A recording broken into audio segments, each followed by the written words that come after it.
Muito boa noite, ora viva, seja bem-vindo. Estamos de regresso para este programa. Daqui a pouco vou conversar com Vasco Mendonça.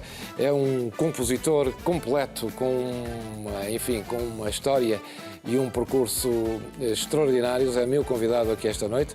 Assim como um cantor cabo-verdiano, também Johnny Ramos, vai estar aqui connosco, prepara um grande espetáculo Coliseu dos Recreios. Ainda vou ter o chefe Miguel Silva.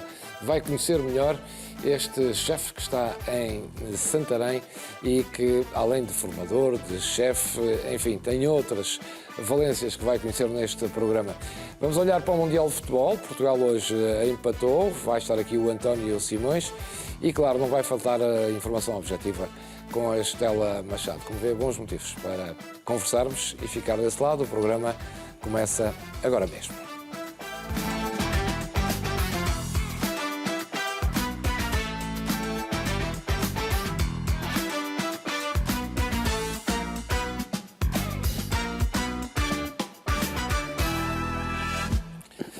Muito boa noite, seja bem-vindo. Começa aqui o programa de hoje. O meu primeiro convidado é o compositor Vasco Mendonça, que tem obras apresentadas em importantes palcos e festivais internacionais, vencedor do Prémio de Composição Lopes Graça e antigo compositor residente da Casa da Música. Acaba de lançar o seu terceiro disco, Third Place. Vamos ouvir um pouco do tema, Wine in a Box, que integra este álbum. E já vamos falar com o Vasco Mendonça aqui mesmo em estúdio. Vamos ver este vídeo e volto já.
Ora, e tenho aqui comigo o compositor Vasco Mendonça. Vasco, muito boa noite.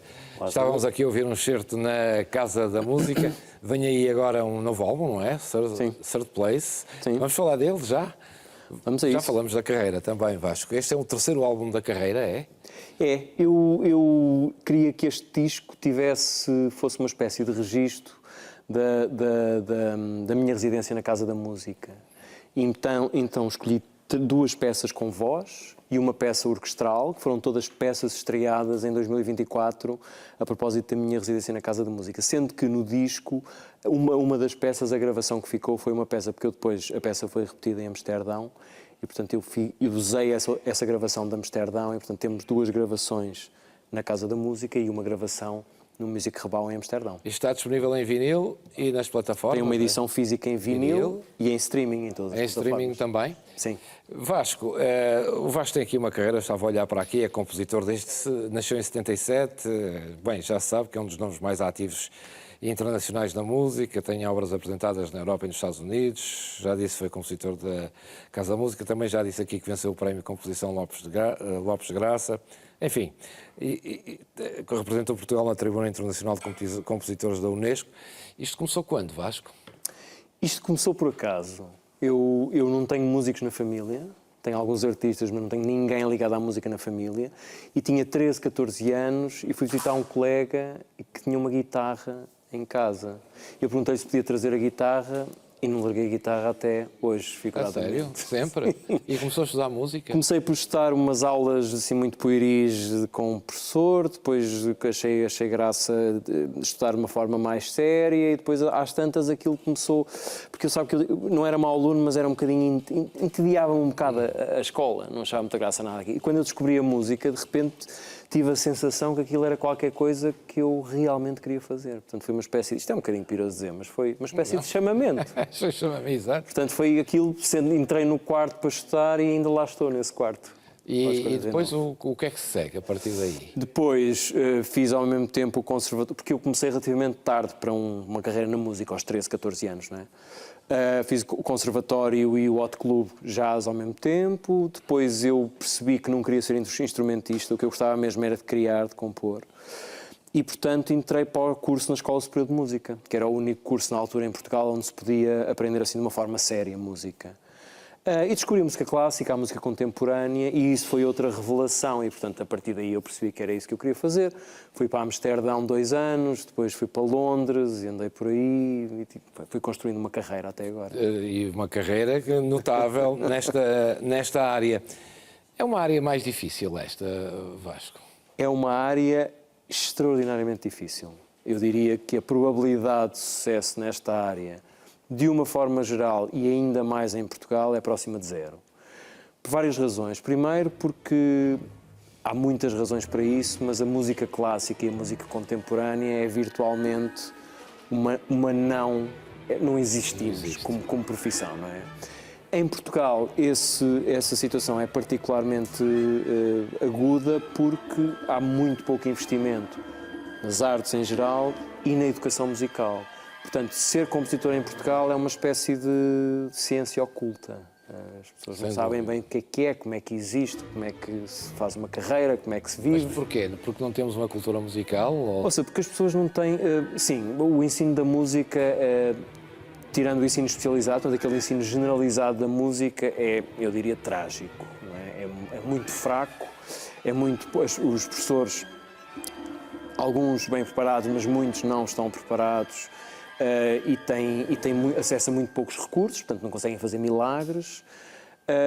E depois, do ponto de vista, quer dizer, do investimento na cultura, ainda há um bocadinho aquela ideia de que os artistas são todos subsídio-dependentes, vivem à custa do Estado, a arte é uma coisa e depois mistura-se com uma conversa que é um bocadinho perigosa, que é a conversa das indústrias criativas. Repara, uma casa de ópera ou uma orquestra sinfónica ou uma instituição como a Casa da Música nunca se paga a si própria. Pois não, claro. Portanto, das duas uma, ou assumimos que há um ganho diferente do ganho económico, cultural, cívico, que quiser, ou então, quer dizer, estamos a entrar num beco sem saída e, portanto, aí deixa de haver razão para haver uma orquestra sinfónica, para haver uma casa de ópera e as pessoas começam a ter acesso às coisas que o mercado dá. E quando as coisas que o mercado dá são... Isso deve-se a quê, Vasco? Os bilhetes são caros, as pessoas não têm cultura musical... Eu acho Porque, apesar de tudo, quando há espetáculos destes, as pessoas vão, não é? Sim, mas repare, eu acho que há... Eu ia dizer, os bilhetes são caros, não são baratos. Nós vamos ao estrangeiro e os bilhetes são caríssimos. Sim, este tipo sim. de espetáculos. Cá não se pode pôr os bilhetes muito caros. Sabes, Júlio, é muito difícil apontar uma razão. Há várias razões. Há várias, não é? Claro. Qual é que se calhar a mais óbvia tem a ver com um desinvestimento estrutural na cultura em Portugal? A ideia de 1% do orçamento para a cultura, que em alguns países está próxima, noutros até lá chega, é uma coisa verdadeiramente mitológica cá em Portugal. Claro, e, portanto, independentemente dos partidos, isto é uma coisa quase apolítica, temos uma casa de ópera que está numa situação muito complicada e tem estado, temos as instituições a serem desorçamentadas, temos a DG Artes, que é a instituição portuguesa, o Instituto Português que apoia esses projetos mais independentes, também com dotações muito baixas e, portanto, o que acontece é que tem muitos artistas de grande qualidade que ficam fora desses financiamentos e não há milagres, quer dizer, sem dinheiro não há palhaço. É evidente que os portugueses são muito ardilosos a conseguirem fazer coisas de qualidade sem dinheiro. mas há um limite abaixo do qual já não é possível garantir a qualidade. E, portanto, é uma espécie de pescadinha de rabo na boca. O Vasco já fez um programa na RTP2 para aproximar a ópera das pessoas, dá aulas da faculdade também, não é? Sim. Os alunos gostam. Estou a perguntar se gostam das suas aulas. Das minhas? Não estou a perguntar se gostam das suas, gostam com certeza. Se gostam se os alunos estão interessados nisso. Essa é a parte que custa mais, porque nós também na academia também temos uma desorçamentação estrutural, mas quando vemos quando os alunos que nos passam pelas mãos, e eu conheço bastante bem a realidade europeia, Holanda, Reino Unido, França, conheço bem esses mundos, esses alunos, também já dei aulas nesses sítios, a massa crítica que nós temos não é em nada inferior a esses países. Claro. Que as pessoas não têm estruturas e apoios que os permitam... Ouça, se um jovem compositor quiser criar uma ópera ou experimentar num ateliê de ópera, neste momento não há em Portugal um ateliê de ópera. Isso é inacreditável. É o que é. Por isso sentiu necessidade de ir pela Europa fora, Vasco? Sim, foi. A determinada altura? Foi. Houve ali um momento em que eu percebi, se eu realmente quero fazer uma carreira de compositor, e é uma carreira essencialmente de compositor. O Júlio falou aí de dar aulas e de fazer o programa, mas o programa foi um projeto assim um bocado, uma aventura, que teve muita graça, mas é uma coisa esporádica. Aulas dou muito poucas, dou 3 horas por semana. A minha atividade essencial é a composição. E para conseguir estabelecer-me como compositor, isso é virtualmente impossível fazê-lo cá em Portugal, uma questão só de números. Não é? E, portanto, eu senti que precisava de explorar outras ideias, outras pessoas, outras instituições e, portanto, fui construindo aos poucos e poucos uma carreira europeia. E Vasco, já é o terceiro álbum este, não é? Mas o Vasco vai misturando aqui coisas, a voz, a música política, a imigração. Porquê?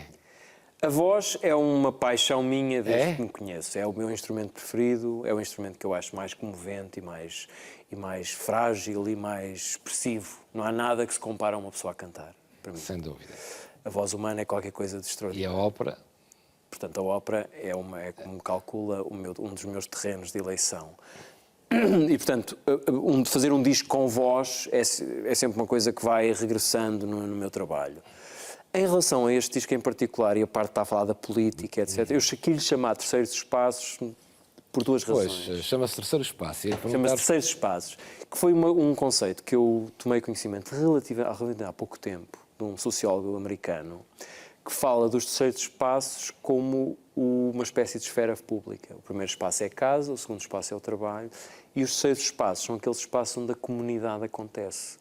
Jardins, bibliotecas, cafés, salas de concerto, cafés. Ou seja, onde nós podemos tentar uma forma, se calhar um bocadinho mais civilizada e mais elevada de nos darmos uns com os outros. Que é uma coisa que eu acho que cada vez falta mais. Pois falta. E portanto, eu quis prestar uma homenagem a isso. Quer a Casa da Música, quer o Música Rebal de Amsterdão. São 2 terceiros espaços, não é? Onde as pessoas vão para ouvir música, para comunicar umas com as outras dessa forma, que é uma forma mais elevada do que se calhar estar numa rede social a disparar impropérios. É mais construtiva, pelo menos. E é também um bocadinho figurado no sentido em que a minha música utiliza textos carregados de uma consciência política ou ideológica, ser também ela uma espécie de terceiro espaço, uma espécie de lugar onde é uma modesta contribuição, não é? Claro, contemporânea. Não, é modesta, não. Tem os limites que tens em termos sociais, mas, no fundo, começar uma conversa sobre o que é esta ideia de vivemos todos em conjunto e de estarmos em sociedade e de tolerarmos uns aos outros. E o que compõe tenta passar essa mensagem? Neste caso em particular, muito através dos textos, não é? Uma das peças tem textos de poetas afro-americanos que foram escritos logo a seguir ao primeiro mandato do Trump, 2016-2017. Portanto, 2 poetas mesmo no olho do furacão. E a outra peça tem textos que são uma espécie de discursos políticos fictícios em que cada uma das peças, cada um dos andamentos, é um arquétipo de um discurso que vemos aqui, o conservador, securitário, a hipocrisia social-democrata, a antidemocracia dos populistas. Portanto, são arquétipos das coisas que nós vemos aí a circular. Oh, Vasco, explique-me, para quem é leigo, claro, compõe isto tudo e depois tem que ter músicos e cantores, não é? Sim. Nobre. Como é que os convence? Como é que Eu não passa- convenço, há quem como é que convença por passa- mim. É Porque pronto. todas estas peças são feitas por encomenda. Ou seja, neste caso em particular, o António Jorge Pacheco, que era o diretor da Casa da Música, quando me convidou para fazer a residência, sentámos para decidir o que é que íamos fazer durante o ano. E eu disse-lhe, pá, eu gostava de fazer esta peça, a primeira peça, que se chama American Settings, é uma versão orquestral de uma peça que eu já tinha feito. Que era quase como se ela já existisse, mas não existia. Eu disse, queria fazer a versão orquestral dessa peça. E a outra peça foi uma encomenda da Casa da Música para essa residência. Portanto, no fundo, isto é tudo mediado pelas instituições, que é o comum, que fazem as encomendas, definem datas de entrega, as forças, e depois nós temos de, em princípio, entregar aquilo a tempo. Chega ao fim dos seus trabalhos e sente-se realizado, diz, era isto que eu queria? Sobretudo aliviado. Aliviado, claro. Isso deve dar trabalho, O ato não de é? compor é um ato um bocadinho... É um arte solitário? É muito solitário e para uma pessoa que gosta de estar com as outras pessoas como eu, Pois. às vezes estar 10 horas durante 3, 6, 9 meses sem falar com ninguém, só ouvir uma coisa que só existe na minha cabeça. Eu às vezes chego a casa com os meus filhos e com a minha mulher e tenho de reaprender a falar. Pois, acredito. Porque tudo se passou aqui de uma forma abstrata e, portanto, sim, é evidente que é uma coisa que me dá muito prazer. Mas também é um processo difícil, quer dizer, aquela ideia de criar qualquer coisa onde não existia nada, há pessoas que têm mais facilidade do que eu nisso. Ó Vasco, e é difícil aproximar este tipo de música do público? É. Ou às vezes é preciso fazer concessões? Não. No meu caso, não. Eu acho que não vamos ter...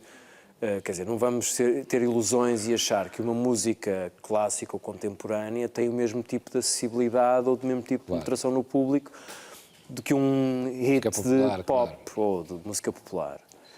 Agora, há uma coisa que se pode fazer e que cada vez mais se faz, felizmente, que é, sem fazer concessões, criar circunstâncias em que possamos aproximar o público da música. Tentar dar a mão ao público. Isto que eu estou a fazer aqui consigo é Sim, isso. claro, não é? é No isso fundo, mesmo. estamos aqui.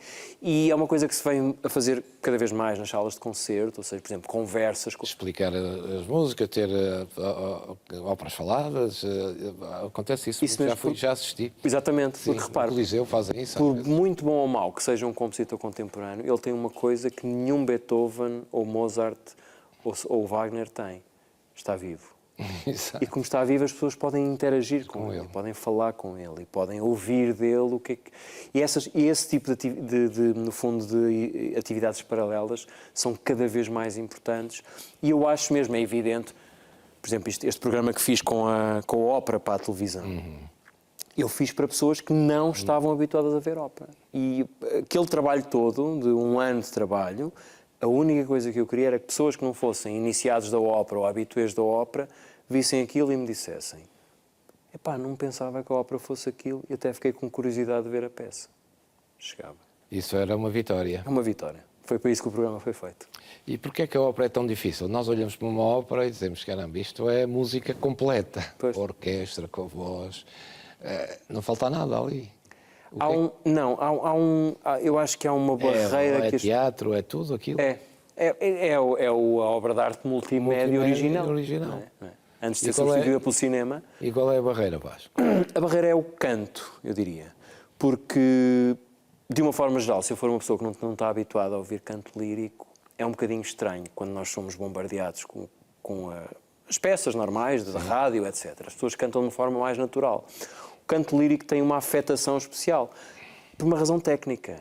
Quando você tem 80 instrumentos à sua volta, se não tem a voz colocada, não se ouve nada. Não se ouve nada. Portanto, a técnica do canto lírico veio a desenvolver-se daquela maneira que para muitas pessoas parece um bocadinho afetada. Essa é a primeira coisa. A segunda coisa é uma certa artificialidade que às vezes as pessoas têm de entrar no jogo, não é? As pessoas têm de... Aquela senhora está a morrer na história, mas está há 20 minutos a cantar uma área lindíssima. Isso não acontece na vida real. Portanto, as pessoas têm de entrar nesse jogo. E às vezes talvez tenham um bocadinho de dificuldade em separarem-se da realidade e entrar nesse jogo. Agora, quando se ultrapassa essa barreira, eu sou suspeito, não é para falar, mas eu diria que é a coisa mais extraordinária que se pode ter acesso. Esta ideia de cantar uma história através do canto. Sem dúvida. Não há nada. Nós sempre fizemos isso. Pois, sempre. Desde os homens nas cavernas, não é? Sempre. Nós só cantamos, repare, quando estamos em situações extremas, ou sobretudo. É verdade. Quando perdemos alguém, quando um lamento, nos estádios de futebol, por exemplo. verdade. Não é? São tudo. É uma espécie de ter acesso à condição mais extrema do ser humano. Não há nada que se lhe compare. Vasco, muito obrigado. Este álbum já está à venda. Já Foi está à lançado venda. Dia 13 de junho. Sim, já Está a está. correr bem? Já está à venda. Está a correr, está a correr muito bem. Está. E Está. com certeza que vai. E no próximo trabalho vamos continuar a conversar. Este é um tema muito interessante para continuarmos a conversar. Fica combinado. Fica? Fica. Vasco, obrigado. Foi um gosto tê-lo Foi um aqui. gosto. E obrigado. Obrigado. Até uma próxima oportunidade.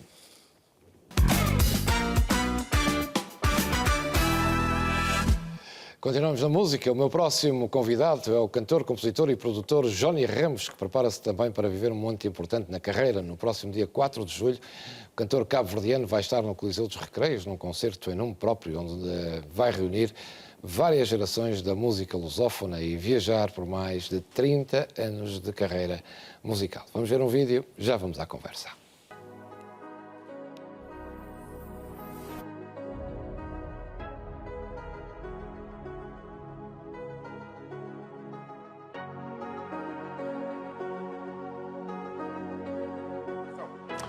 Olá família, eu sou Johnny Ramos e estamos aqui no Coliseu de Recreios, onde eu vou dar o meu show no dia 4 de julho. Vai ser uma noite memorável e vamos ter muitas surpresas também.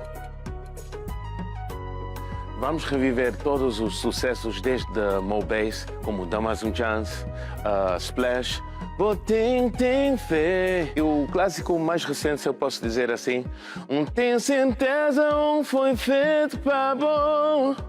E muito mais. Dia 4 de julho, aqui no Coliseu dos Recreios. Yeah?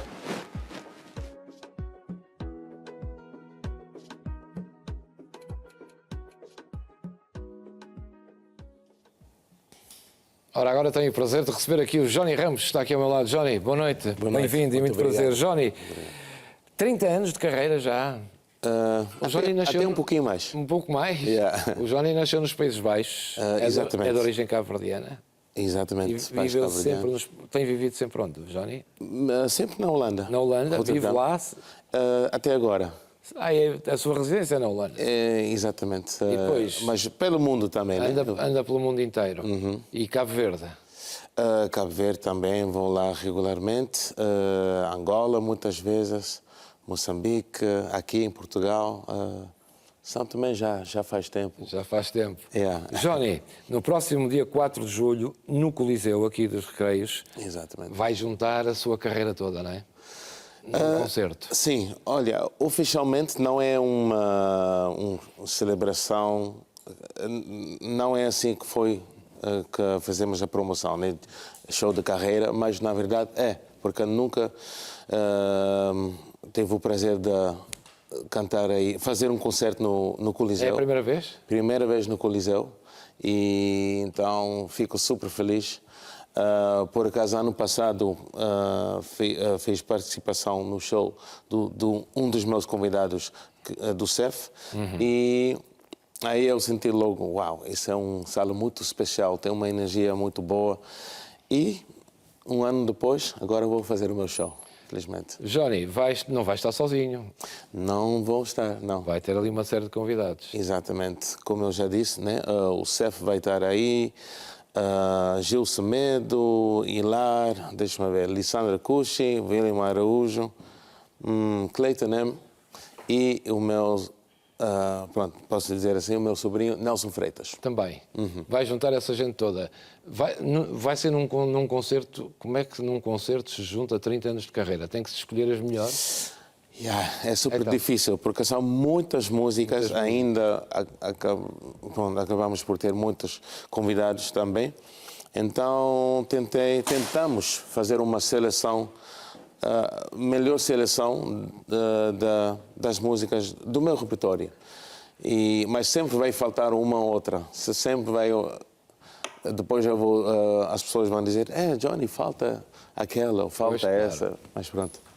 Faz parte, não é? Faz parte, faz Ó parte. Johnny, e as suas canções refletem de alguma maneira o amor, a distância, a identidade, a pertença cultural.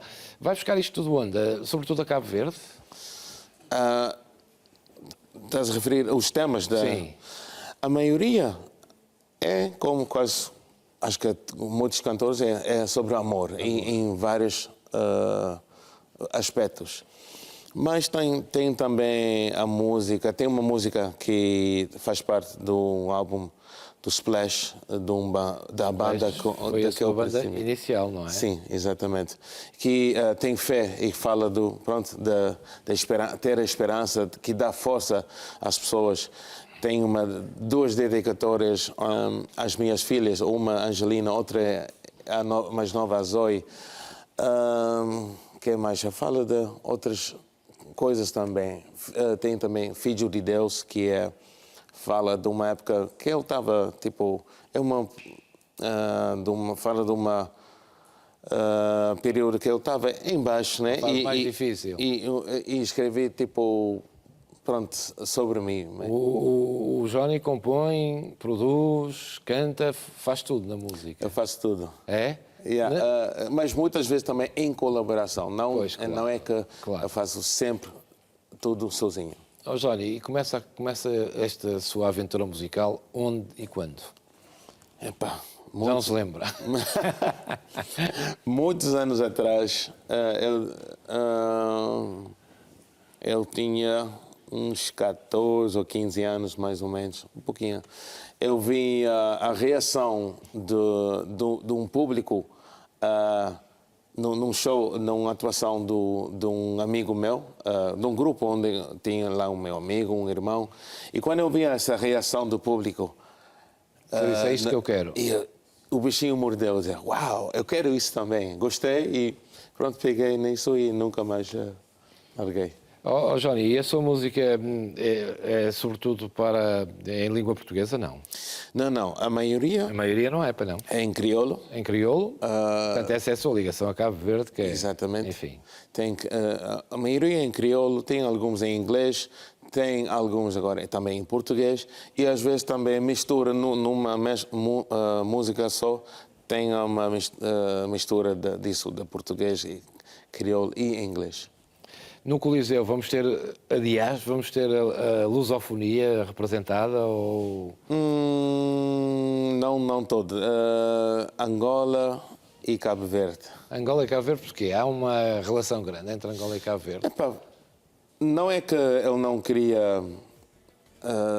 pronto, em primeiro lugar é um show mesmo de Johnny Ramos. Johnny Ramos. E escolhi e conseguimos artistas com quem eu tenho uma ligação, ou seja, família ou amigo, ou pessoas com quem eu já trabalhei. E pronto, coincidentemente são essas de Cabo Verde, também que têm ligação da Holanda, como o Guilherme Araújo e Gil Samedo. Temos o mesmo background, né? Crioulo, mas residem na Holanda. Então vamos ter ali quizombas, mornas, coladeiras, vai aparecer tudo? Tem uma morna, mas a morna esta vez não vou cantar. Não? Vai ser mais kizomba, Cabo Love, Ghetto Zouk, por aí. Yeah. Ó Johnny, porque é que a determinada altura integrou o Splash e depois resolve fazer uma carreira a saldo, é? Na altura, eu fiz só 2 anos a parte do Splash, porque naquela altura ainda eu tinha um outro sonho musical, que era, o meu background é mais R&B e hip-hop. E então eu entrei assinei com uma label, uma editora holandesa na altura, e pronto, era exclusivo, eu tive que sair do Splash. É por isso que primeiro saí do Splash. Exigiram exclusividade. Exatamente. Não resultou naquilo que eu queria, e pronto, era eu e Nelson, por acaso.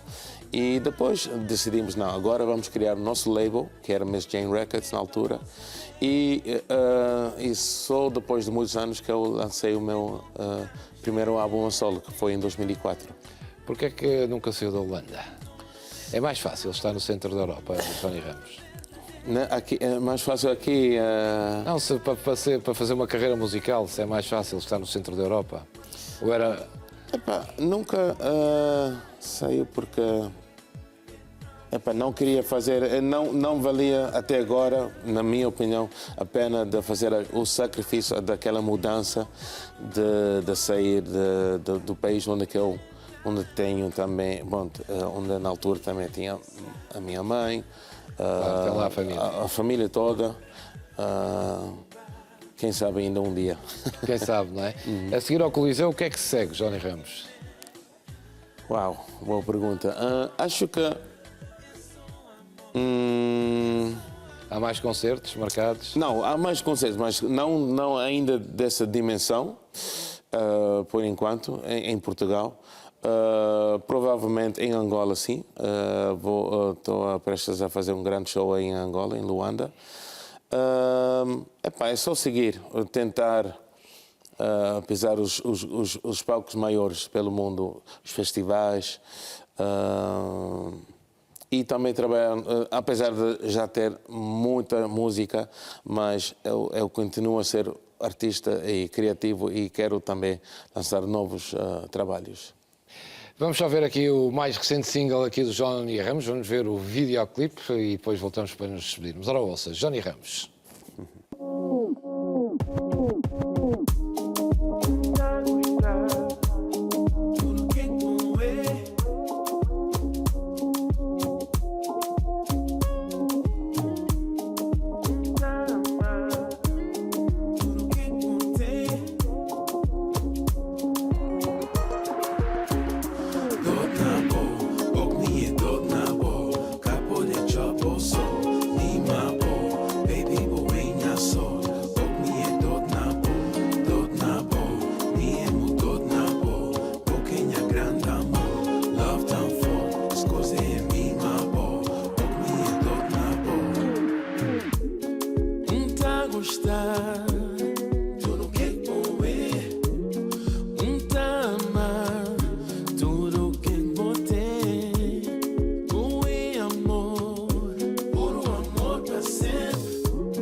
Estes ritmos são inconfundíveis. Johnny, é só para nos despedirmos. 4 de julho, Coliseu dos Recreios, a que horas? 21 Às 21. Johnny Ramos, chama-se assim o espetáculo. Acho que sim. É? Grande show de Johnny Ramos, vamos dizer assim. Grande show? Vai ser. É? Este De single certeza. estava-me a dizer que é dedicado à sua filha mais nova, não é? Exatamente, exatamente. Dor na boa significa louco por ti. Ah, é? Dona Boa, em crioulo? Dor na boa em crioulo. Yeah, Dor na boa. E acabou por ser uma música para ela. Qualquer dia tem que dedicar uma música à seleção cabo-verdiana. Está contente com a seleção cabo-verdiana? Muito, muito, muito. Estou orgulhoso. Mas já tenho centenas de músicas em relação à seleção e futebol. Mas eu estou super feliz com o empate mais importante que nós fizemos. Né? Diz que lhe ofereceram uma camisola, temos aí um vídeo, é este? E Isto o que é? a federação, né? Eles mandaram uma camisola da seleção E pronto, fiquei feliz com isso. É desta já? Sim, sim, sim. É o atual. Pronto, agora só falta uma música para a vozinha também, não é? Quem sabe? Quem Agora sabe? com os Vozinha. milhões de seguidores que a vozinha tem. É o homem do momento. É o homem do momento. É merecido. É merecido, sem sim. dúvida, sem dúvida. Yeah. Johnny, então estão todos convidados. Coliseu dos Recreios, 4 de julho. Exatamente. Show de Johnny Ramos, já estão... Temos bilhetes todos vendidos? Todos não, mas já está quase. Está Então não espera até o último momento, porque acredito que vai ser mesmo esgotado. Então, E vai ser uma não posso festa. perder, vai ser. Johnny, Muito obrigado. foi um gosto grande. Ok. Vou ver se passo lá, dia Mas é 4 de tudo julho. meu. Vamos só despedir-nos já com um videoclube seu, esta vez com um tema chamado Ilusão. É assim? Ok. É um dueto. Um dueto. Vamos a isso. Com ao lado da A Jordânia. artista cantora Jordânia. Vamos ver este videoclipe. Despeço-me aqui de Johnny Ramos, 4 de julho, Coliseu dos Recreios, 21h30. É a não perder. Veja.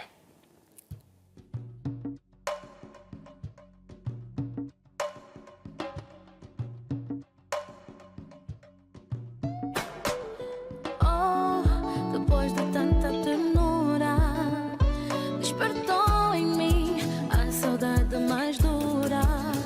Oh, oh, oh, depois de tanto carinho, fiquei perdida sem ter um destino. Quando te chamo amor, tu estás nem aí. É o vazio que deixas dentro de mim. Quando peço calor, tu virás pra fugir. E o amor fica preso dentro de mim. Ilusão que um dia botava pra mim. Minha cresceu, foi decepção. E vou nunca criar sede em meu. Minha baby. Hey girl, nunca foi a intenção pra magoar, boo. Não foi combinado. Is love set for real? Era só curtição que vou criar. Era nosso deal.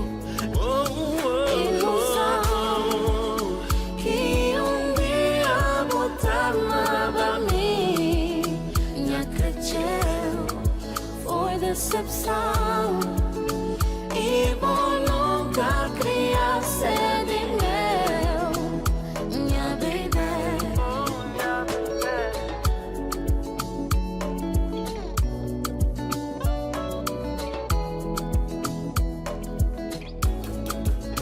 Quando te chamo amor, tu estás nem aí.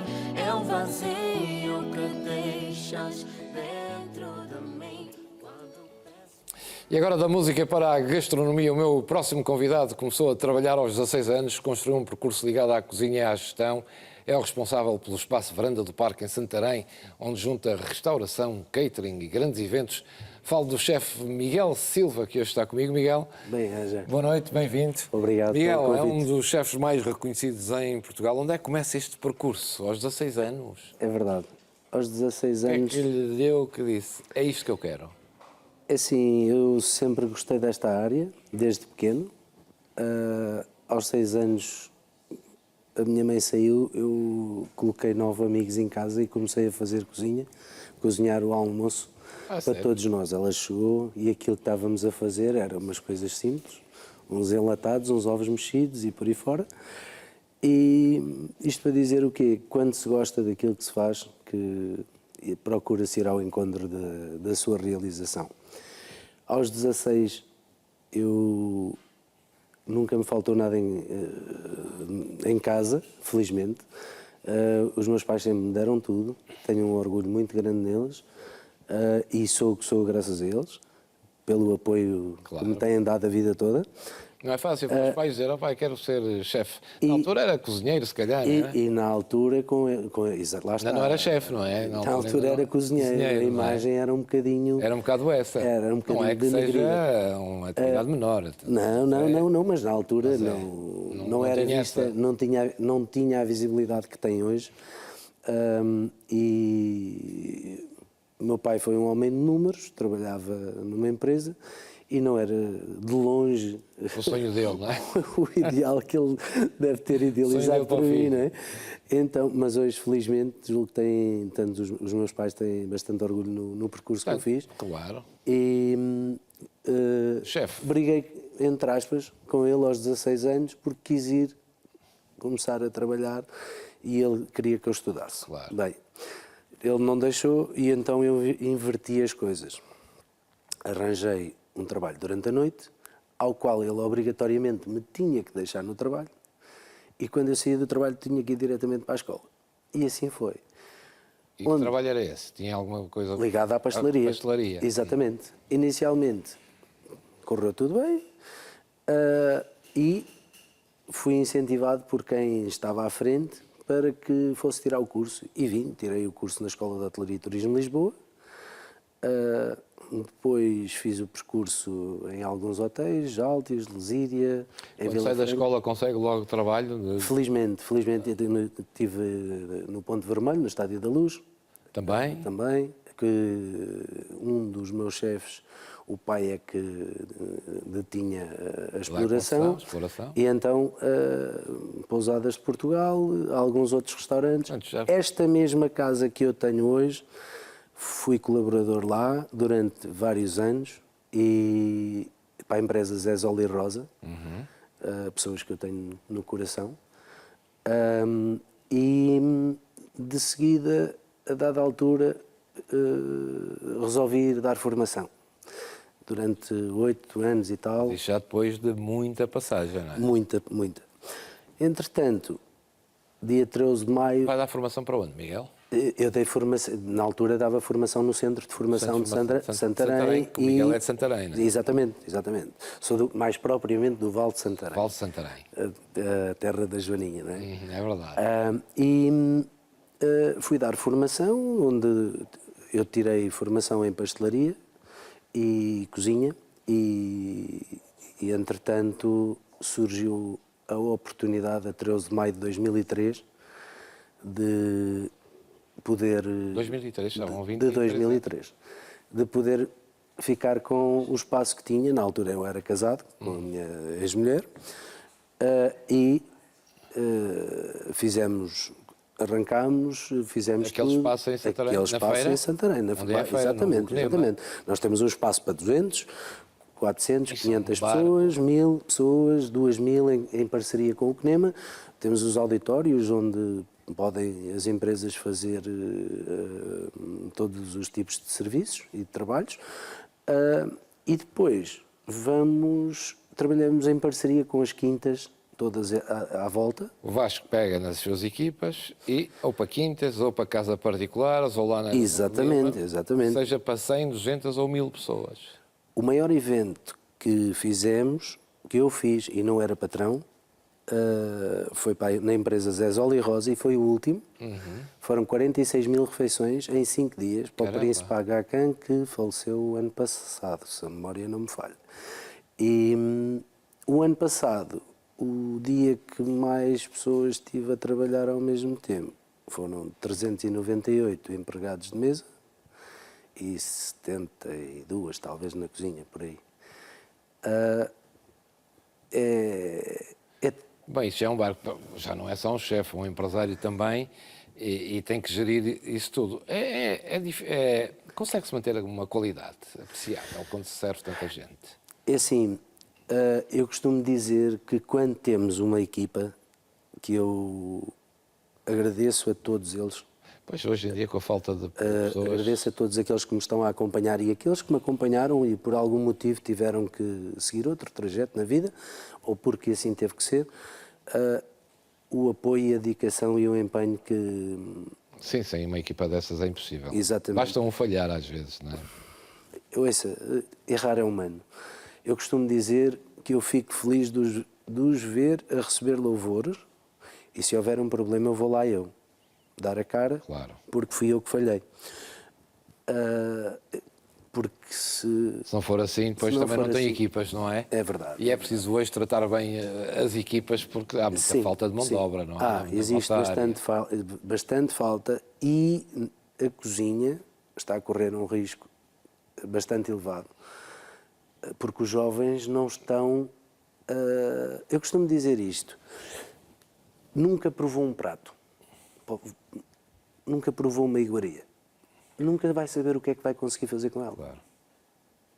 Se os nossos jovens não estão habituados a sentir o aroma de um refogado, o aroma de Pois hoje, de uma é determinada erva, uma erva aromática, ou seja, ele nunca poderá até, como é que eu ia dizer isto?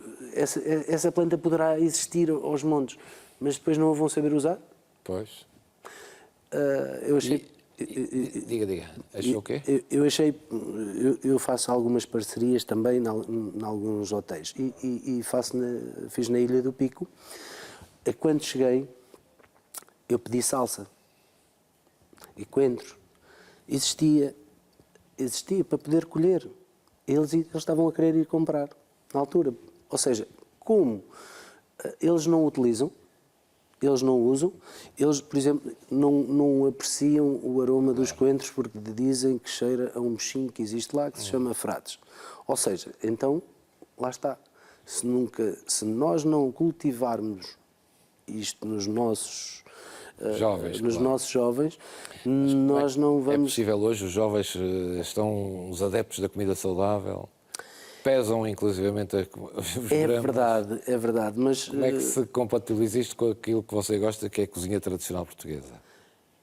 Há aqui uma falta de informação em relação a isso. Existe, no meu ponto de vista, eu acho que nós podemos comer bem comendo cozinha portuguesa. Podemos comer cozinha tradicional. Agora, não podemos comer, supostamente, se faz a medida do cereal, se faz a medida do iogurte, porque é que não pode fazer a cubicagem ou a percentagem sobre a quantidade de proteína, de vegetais e por aí fora. Eu acho que não é assim tão difícil. Pois não. É tudo uma tendência e hoje em dia é muito fácil. A vida corrida que todos temos, passamos no McDonald's e levamos um hambúrguer para o miúdo. Nós próprios é que fizemos um incentivo Pois foi. com que... Porque os nossos pais, existia a sopa, Pois é, existia nos que sopa, o conseguiam prato, e a fruta nem que fosse. Pois. Pronto.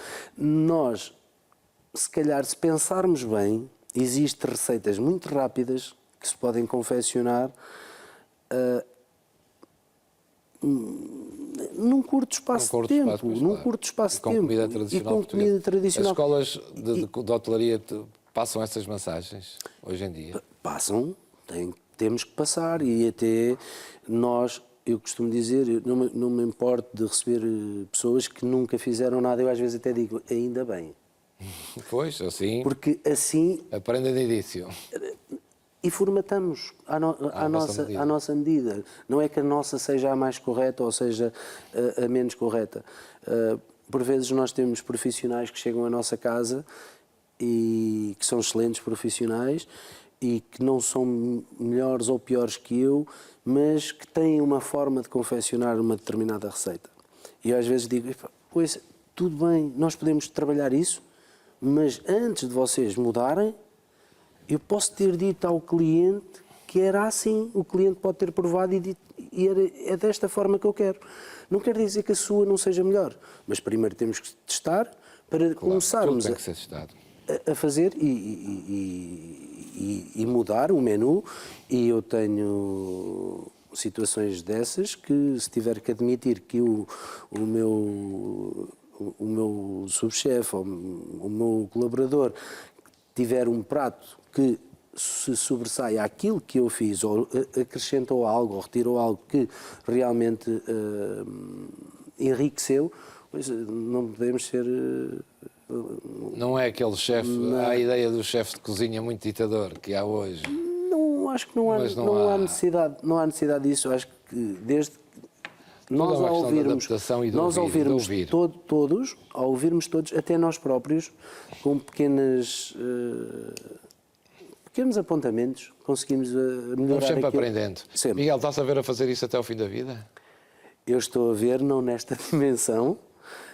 Neste momento, o meu filho também se juntou, então já tem juntou à equipa. Está a descobrir se é o que realmente quer. Se assim for, ele tem... Começa a passar...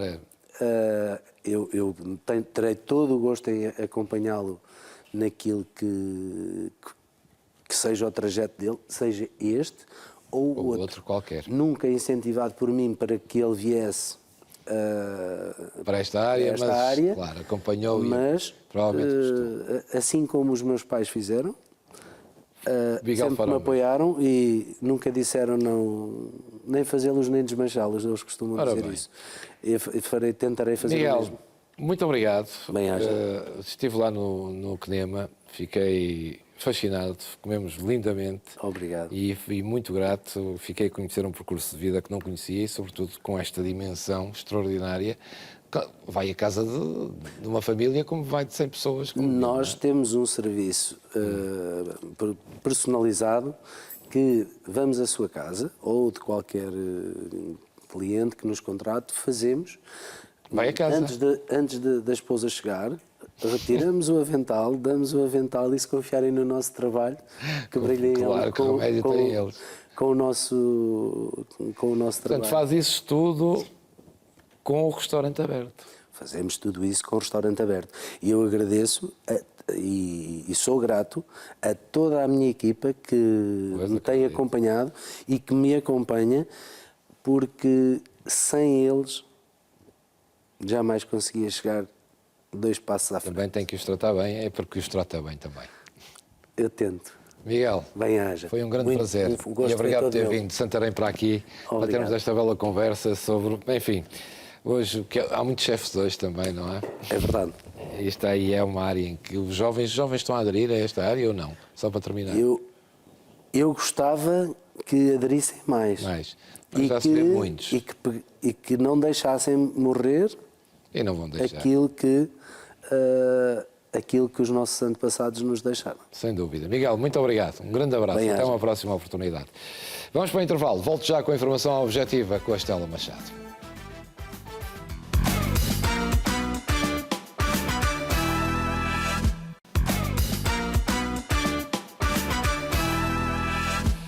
Como é habitual, chega agora a informação objetiva com a Estela Machado, que está aqui ao meu lado. Estela, boa noite, bem-vinda. Boa noite, Júlia. Vamos falar já de informação que importa às pessoas, porque vem aí dias de calor. Algumas precauções a ter, risco de incêndios. Vamos saber também porque é que estamos a ter mais afogamentos em Portugal. Vamos a isso então. Informação objetiva. Chega agora com a Estela Machado.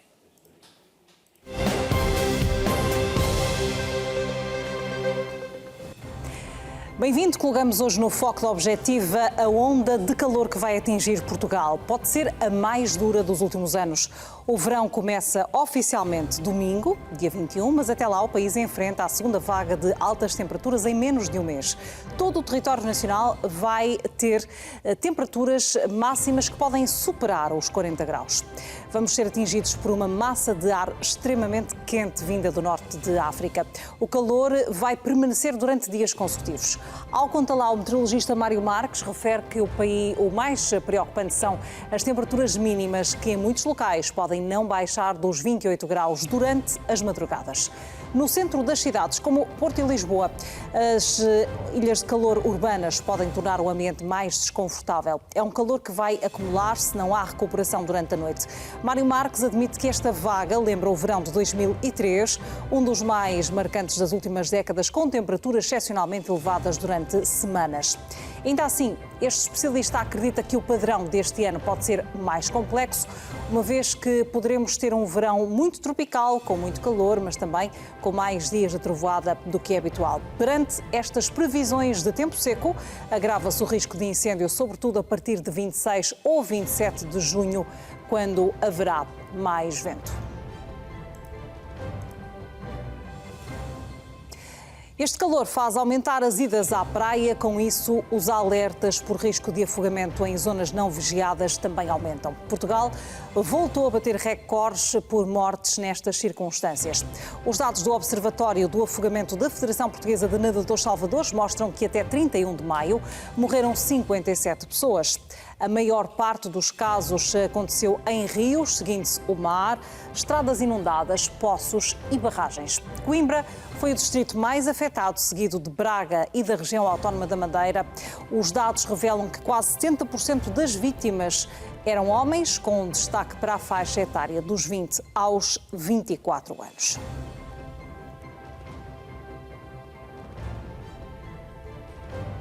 Está nesta edição do Objetivo o Presidente da Federação Portuguesa de Nadadores Salvadores, Alexandre Tadeia. Boa noite, bem-vindo ao Conta Lá. Eu começo por lhe perguntar que razões ajudam a explicar e contextualizar estes números de afogamentos.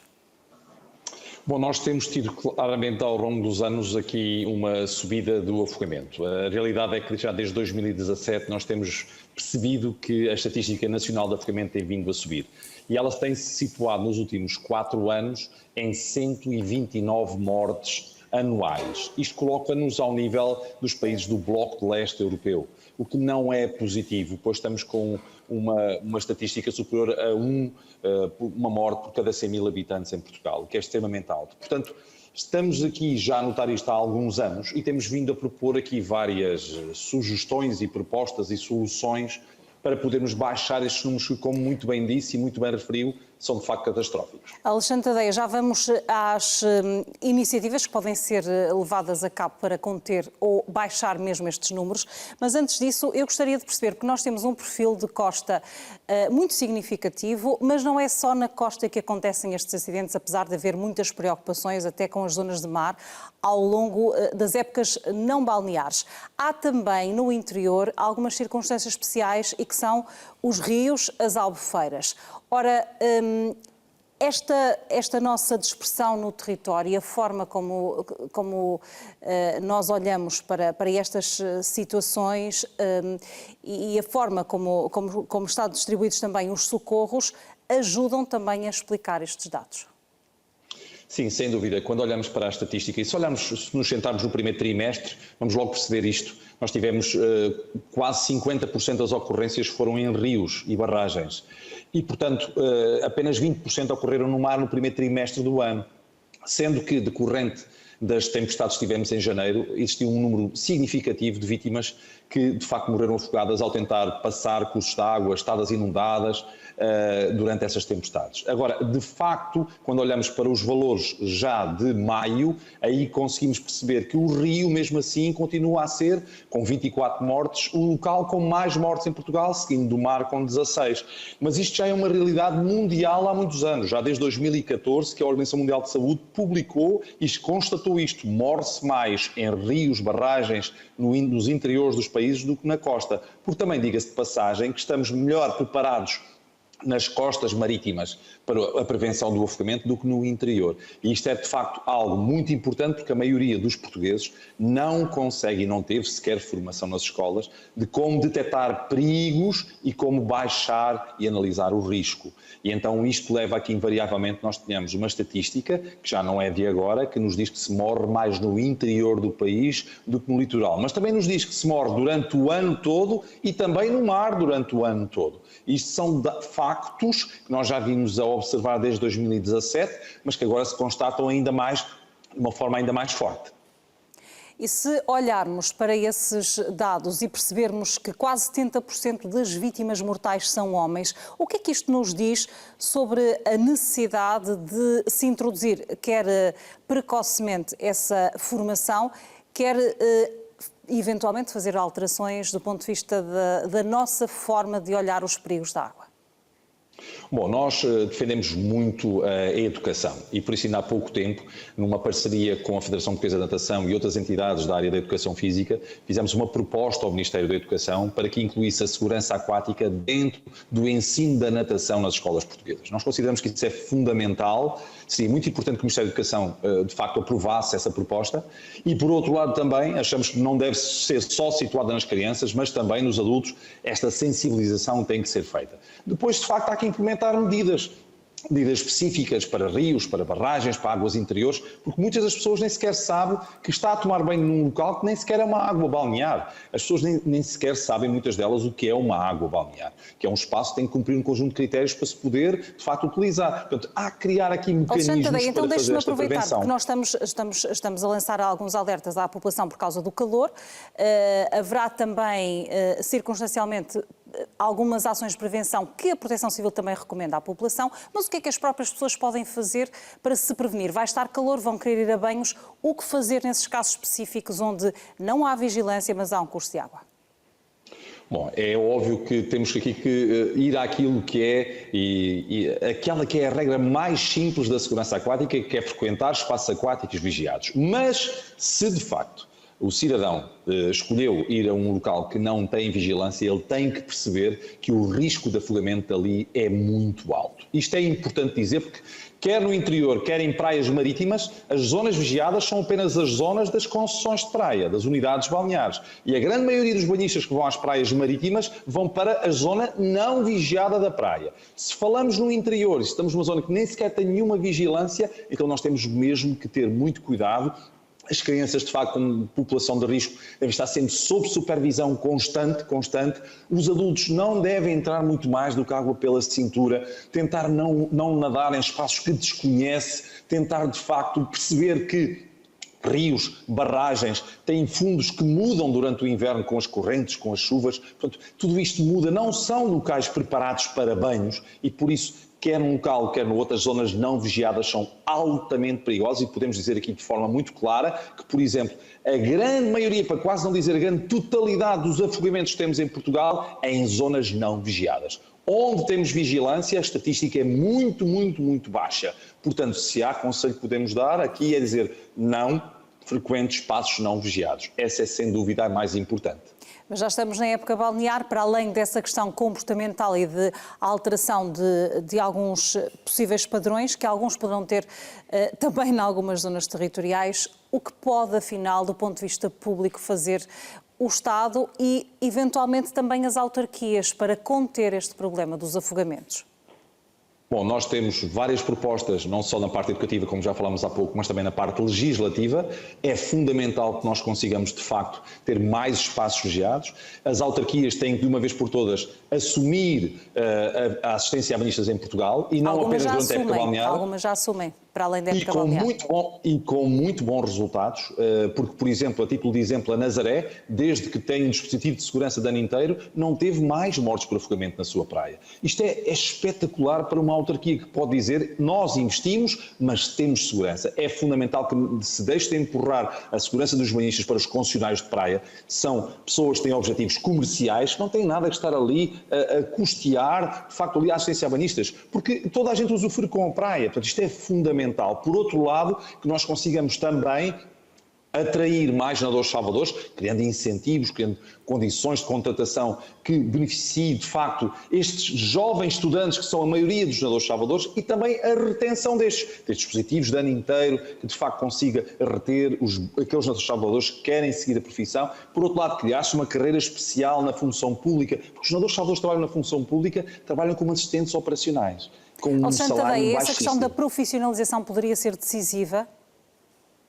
Claro que é decisivo. A profissionalização já existe, mas, por exemplo, nas piscinas que são obrigadas, as piscinas do uso público que são obrigadas a ter vigilância e um dispositivo de segurança, a grande maioria em Portugal não está a seguir a lei, não está a cumprir esta legislação. A maior parte das piscinas do uso público não tem um edital de piscina. Isto é fundamental também que saibamos que o próprio Estado não está a cumprir a lei que criou. Portanto, há aqui várias questões que nós temos que seguir, porque a profissionalização ela já existe, agora de facto atrair mais nadadores salvadores sazonais e, por outro lado, reter nadadores salvadores durante o ano inteiro é fundamental para nós podermos. Mas isto só se consegue com mudança da legislação, porque quem está no terreno, a Autoridade Marítima, associações de nadadores salvadores, estamos neste momento a fazer omeletes sem ovos. E isto leva invariavelmente a que existam más condições de trabalho para os nadadores salvadores e eles no ano a seguir não queiram voltar a trabalhar. E depois temos um problema crónico, já identificado há mais de 10 anos, de uma grande falta de disponibilidade de nadadores salvadores no arranque da época balneária. E a articulação de meios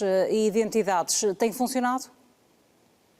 A realidade é que nós olhamos, o Estado olhou para esta área como uma área comercial. Perceba e entenda isto, que o Estado faz concursos públicos para ver quem é que oferece menos dinheiro, quem cobra menos para vigiar praias. Quer dizer, estamos a olhar para isto. O Estado cobra IVA a entidades que estão a fazer assistência a banhistas. O Estado está a olhar para esta área como uma área comercial, como fazia em 1959, quando foi criada esta metodologia, que era quem usa a praia é que tem que pagar. E só se usa a praia no verão. Hoje em dia isto é completamente descabido e por isso nós temos claramente que alterar esta visão económica da praia e torná-la uma visão humanitária, tal como tem, por exemplo, os bombeiros nos incêndios. Alexandre Tadeia, muito obrigada por ter estado connosco a fazer-nos perceber o porquê destas preocupações com base, obviamente, nos números que foram publicados. Obrigada. Boa noite. Muito obrigado, nós. O setor do turismo português acredita que este vai ser um verão positivo. Os agentes assumem ainda assim a exigência provocada pelo contexto da guerra e consequente aumento de preços. Os fatores mais críticos serão os custos, a segurança e a confiança que estão por detrás das principais escolhas dos consumidores. Na hotelaria nacional, as reservas estão em linha ou acima de 2025, mas a confiança dos empresários recuou. Os indicadores de atividade turística em Portugal continuam a mostrar resiliência, mas este promete ser um tempo em que será dada maior atenção à gestão de receita, aos custos e aos mercados emissores. Os agentes turísticos também estão atentos a eventuais alterações de rotas das companhias aéreas e de constrangimentos aeroportuários.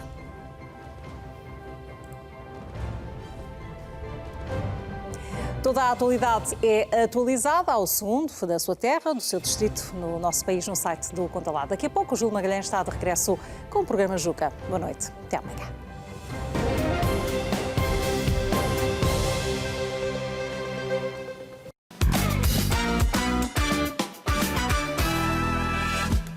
Ora, como não podia deixar de ser o Mundial de Futebol, é o tema de momento. Arrancamos esta terceira parte precisamente com o futebol e o jogo de Portugal, que esta tarde abriu a participação na prova com um empate a 1 golo diante da seleção da República Democrática do Congo. Vamos agora conversar, como já é habitual, com o jornalista António Simões, ele que nos faz companhia regularmente, até porque está a escrever um livro, como sabe, sobre o Campeonato do Mundo de 1976. E hoje, António, boa noite, julgo que já tenho o António. Já tenho. António, boa noite. Olá, boa noite. Olá, boa noite. António, hoje sei que vais olhar para algumas comparações curiosas entre o primeiro jogo da fase final de 66 e este primeiro jogo de hoje, de 2006, de 26, não é assim? Sim, sim. Achei que talvez fosse uma forma diferente de abordarmos o acontecimento que hoje empolgou o país, mostrando o modo de... mostrando, aliás, muito mais do que o modo como há 60 anos isso se viveu. Olha, por exemplo, começando exatamente pela televisão, o Mundial de 66 foi o primeiro que a televisão transmitiu em direto para os 4 cantos do mundo. E claro que nos países mais desenvolvidos já se pôde ver a cores.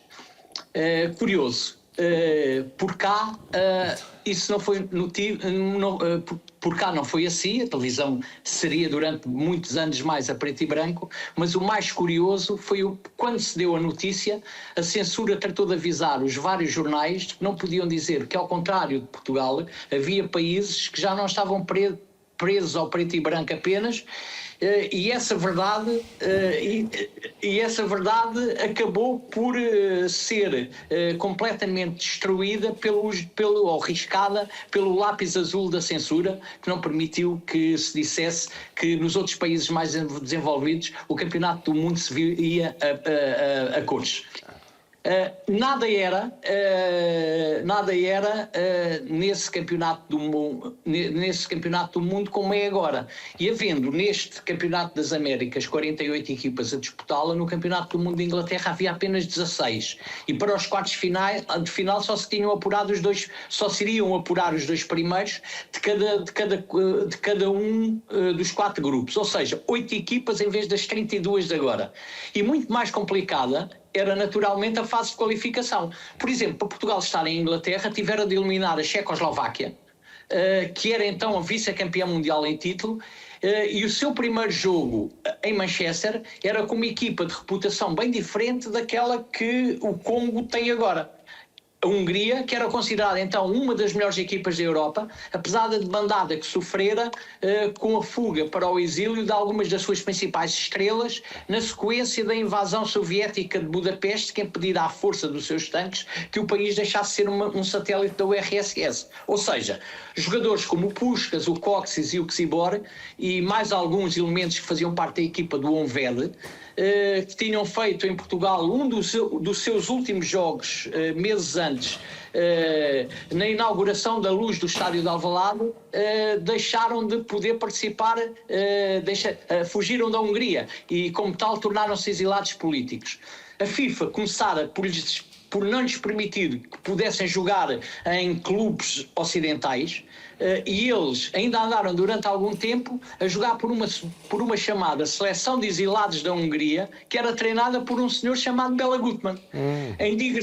Em digressão pelo Brasil, ao Bela Gutmann, o São Paulo desafiou-o a ficar por lá, e foi ao São Paulo que o Futebol Clube do Porto foi buscar o Bela Gutmann antes dele saltar para o Benfica, ganhando pelo Futebol Clube do Porto aquele que continua a ser considerado pelos esportistas como o campeonato de ganho contra tudo e contra todos, e sobretudo contra o calabote.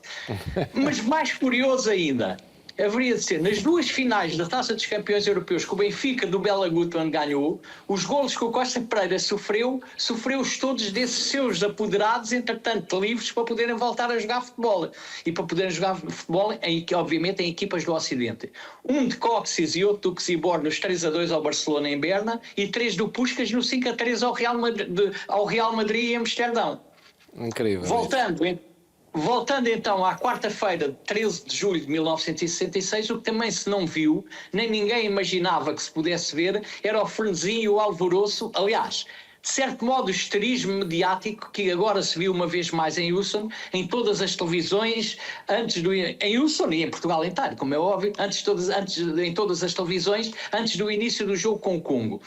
O que há mais de 60 anos se contou nos jornais do dia seguinte, com a circunstância apresentada como se tivesse sido um sinal de espanto a deixar Portugal inteiro boquiaberto, foi que 1 ou 2 horas antes da partida com a Hungria se começou a apinhar gente em frente a algumas montras das lojas de eletrodomésticos que tinham deixado os aparelhos ligados para o verem assim.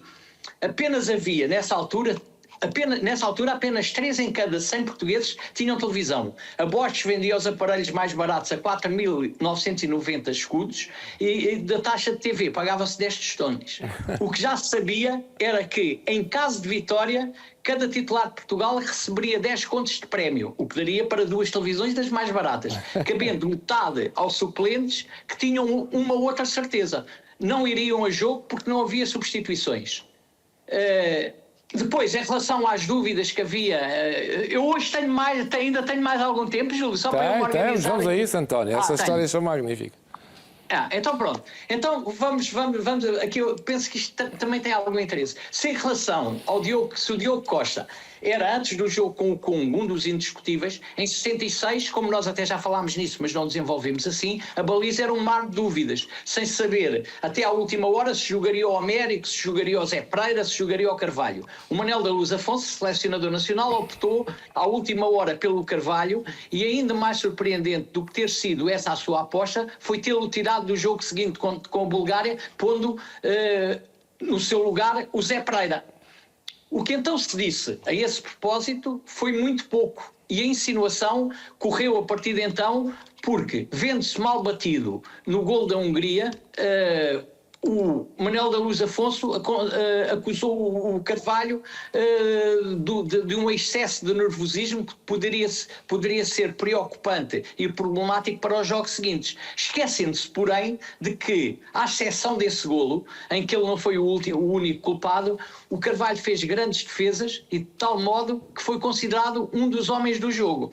E depois, com o Zé Pereira na equipa, a partir daí, em todos os jogos da seleção, nunca mais se calaram os remoques e as especulações em relação ao facto de ter sido feita essa substituição, uma das poucas substituições que se fez no 11 de Portugal nessa altura, em 1966. Não, o selecionador não se arrependeu de ter feito o que fez ao Carvalho e viria a revelar-se, anos depois, de uma forma mais ou menos desconcertante, que o seu único erro durante a campanha dos magriços foi não ter posto o Américo, foi o guarda-redes que lá esteve, o terceiro, e não jogou, logo desde o primeiro minuto. E ao Américo ainda mais se ouviu uma queixa de que nós já falámos a semana passada e que, obviamente, naquela altura a censura também não deixava que se pudesse dizer assim, acusando... dizendo-se vítima de uma panelinha existente entre o coordenador nacional, Zé Gomes da Silva, que tinha sido diretor do Belenenses com o Otto Glória a treinador, e o Manuel da Luz Afonso. Bom, passando para a defesa, também algumas curiosidades e algumas coincidências. Puxadas até à última hora foram igualmente as dúvidas em torno de quem deveria jogar na defesa.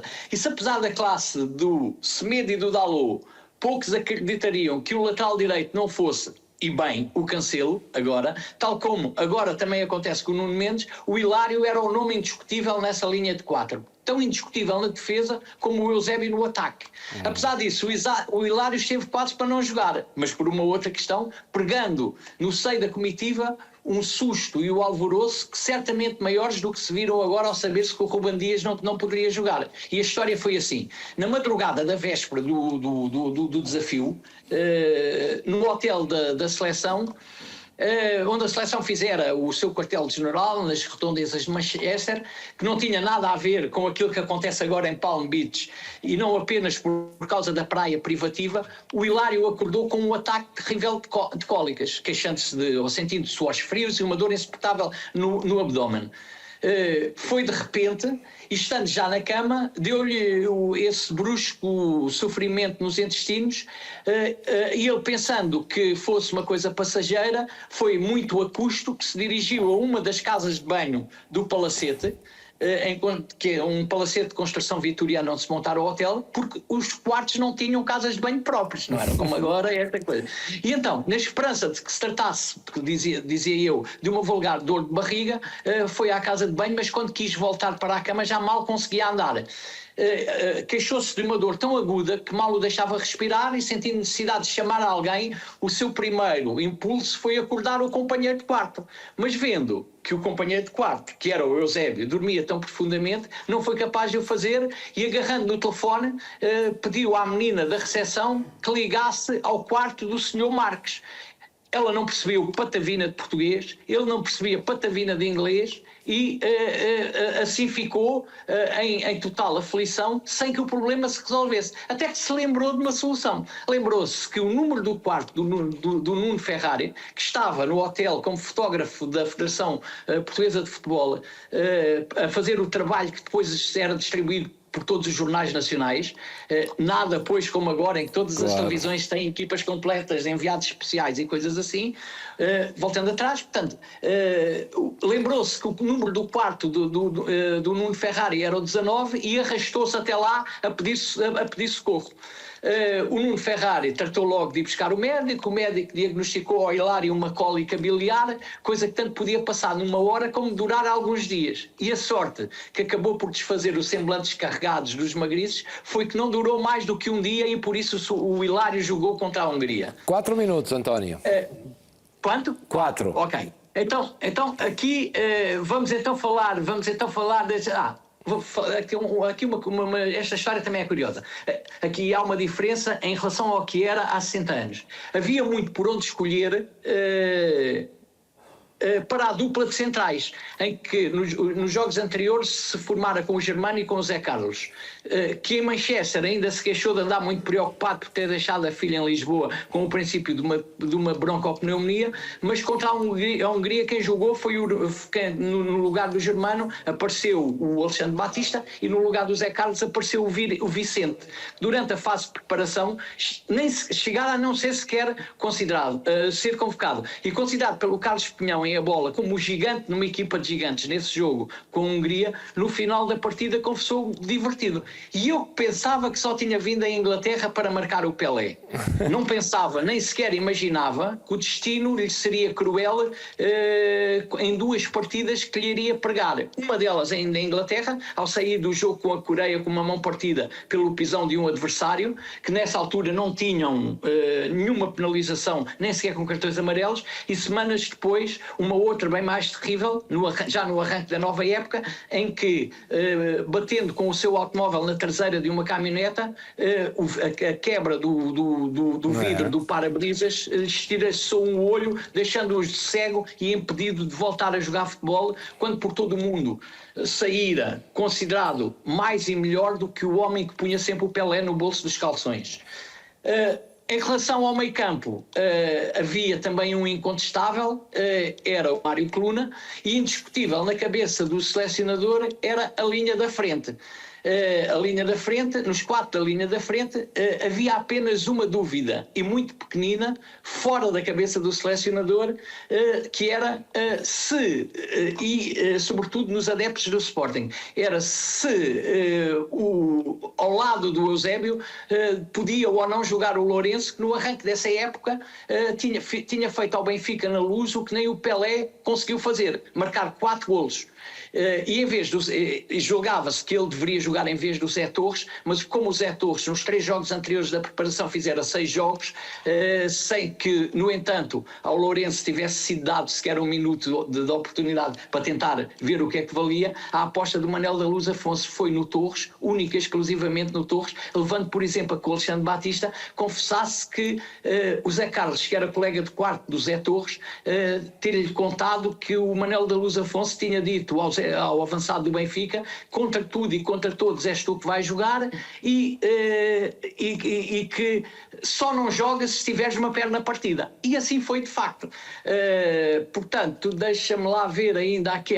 Depois, dias antes esta também é uma história muito curiosa, dias antes da partida de uma crónica para a Bola, o Carlos Pinhão tinha usado uma anedota famosa para falar do que poderia ser a linha da frente, a linha o 11 para o primeiro jogo. 1 minuto, António. Quanto? 1 minuto.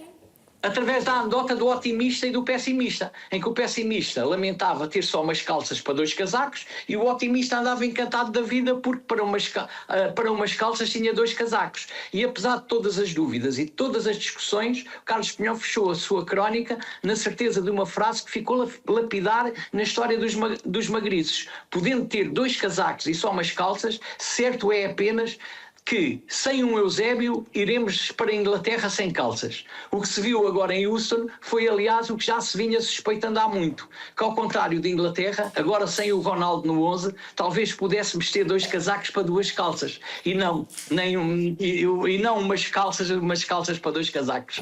Notável isso, António, magníficas essas histórias. Muito obrigado, António. Vamos continuar a falar. Um grande abraço, como os tempos mudaram. Eu tinha aqui mais para contar, mas olha, fica para a próxima. Na próxima semana continuamos. Como por exemplo, deixa-me só um segundo dizer isto. O primeiro gol de Portugal, logo aos 2 minutos, que a televisão não mostrou, foi marcado pelo Zé Augusto. E o Zé Augusto entrou assim para a história como o marcador do primeiro gol de Portugal num campeonato do mundo, tendo a infelicidade dos portugueses não o terem visto nem sequer a preto e branco na televisão.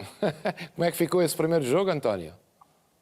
Portugal ganhou a Hungria por 2-1, aliás por 3-1, e com isso, no final desse jogo, o Otto Glória prognosticou de forma bem acertada: depois disto vamos mesmo discutir o primeiro lugar com o Brasil. E foi a primeira vez em que o treinador da seleção pôs a esperança em rodopio e o sonho em fogacho.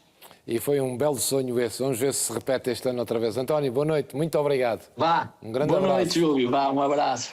Foram estas as histórias do campeonato de 66 comparadas com aquilo que vemos hoje, 60 anos depois, está muito diferente o futebol. Estamos a terminar mais um programa. Amanhã vou receber aqui Gil do Carmo e recordar uma carreira de quase 3 décadas na música. Vai cá estar também Vítor Serrão, um dos mais destacados historiadores da arte portugueses.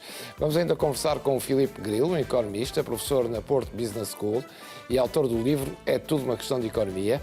E claro, não vai faltar mais um português no mundo e a informação objetiva com a Estela Machado. No fecho deste programa voltamos a Cabo Verde, uma das surpresas deste Campeonato do Mundo, depois de ter carimbado um empate com a toda poderosa Espanha. Deixo com a música oficial da Federação Cabo-Verdiana para este Mundial, chama-se Hora de Já Chega, que significa a nossa hora chegou, e junta artistas e ilhas diferentes e também gerações diferentes unidas pela mesma confiança naqueles que são os conhecidos por tubarões azuis. Amanhã estou de regresso porque falar de Portugal dá que falar. Até amanhã. Entre estrelas e o Atlântico entoa o cântico da liberdade. A nossa hora já chega, Cabo Verde.